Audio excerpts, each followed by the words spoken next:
Hey, Rigsby here, and in today's episode, I want to talk with you about building around your strengths. Let's get to it.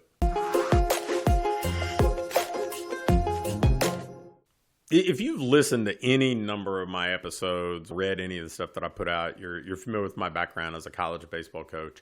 And that's really where I learned about playing to your strengths. I think that so often people struggle because they're wedged into a box of trying to operate like somebody else. And I look back at some of the players that I maybe coached early on and tried to turn them into something that frankly they weren't predisposed to being. And I think, okay, I kind of failed that person. But the better I got at helping people play to their strengths, the better I became as a coach. The better I got at building a program around the strengths that we had and didn't necessarily magnify the weaknesses, the better our program became. And I've really leaned into that my entire time as an entrepreneur, whether it was owning over 35 different businesses in fitness, sports performance, you name it, or as a business coach, playing to my strengths, playing to client strengths is something that frankly is a lot more fun. You get to move faster and you have a higher probability of success. So why don't more people do it? Well, I think there are a few reasons. I think the first is they don't want to outsource the things that they aren't strong in. They don't want to find other people to complement them and support those. But the reality is a business has a number of standards that have to be met. I mean, you have to be able to deliver a service that provides the result and the experience that the clients will enjoy if you want to be successful. You've got to operate the business in a healthy, profitable fashion. You've got to market and sell. As you scale, you've got to lead. I mean, there are a lot of hats that have to be worn. And I think a lot of people don't want to outsource any of those hats because maybe they aren't certain they can afford it. They don't know what being good at those things look like, or maybe mistakenly they believe that, hey, I can get good at this just through osmosis because they're not doing anything to get good at it. And that's just not how things work. I think that if you look at this almost like a sport coach, in football teams have offensive coordinators and defensive coordinators and special teams coordinators. Baseball teams have pitching coaches as well that take a segment of the responsibility and do a lot of the day-to-day there. And in business, I think that if you play to your strengths, the part of the key there is surrounding yourself with other people who are playing to theirs.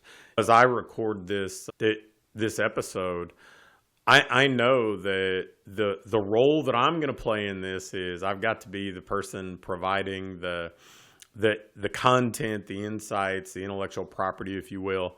I'm the one on camera, which frankly isn't necessarily my comfort zone, but it's way more my comfort zone than being the person who edits it and distributes it.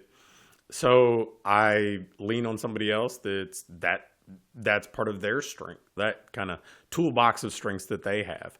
And I think that that's what we all need. Now, that doesn't mean you shouldn't pursue getting better at certain things. It doesn't mean that you shouldn't try to develop in areas.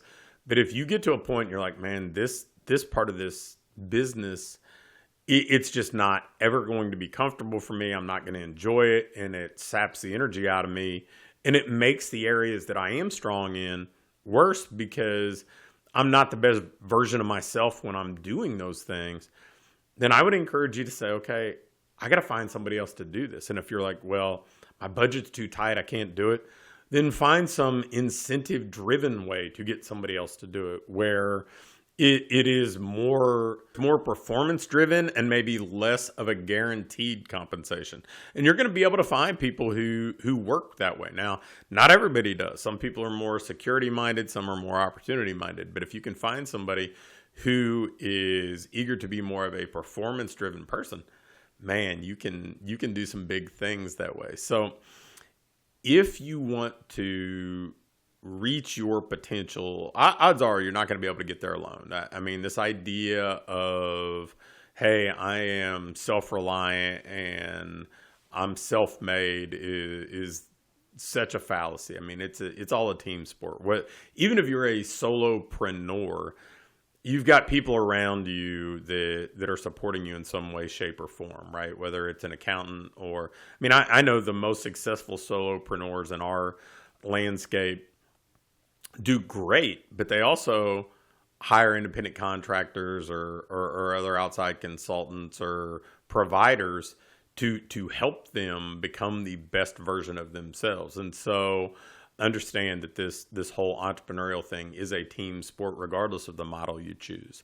And if you play to your strengths and complement those strengths with other people playing to theirs, like that's the magic formula for success. It's like rocket fuel. You're going to be able to enjoy what you do. You're going to have a higher probability of success. You're going to grow faster. And honestly, it's like I said, it's just going to be a better operation overall. And you're creating an environment where somebody else can play to their strengths too. So if in doubt, play to your strengths.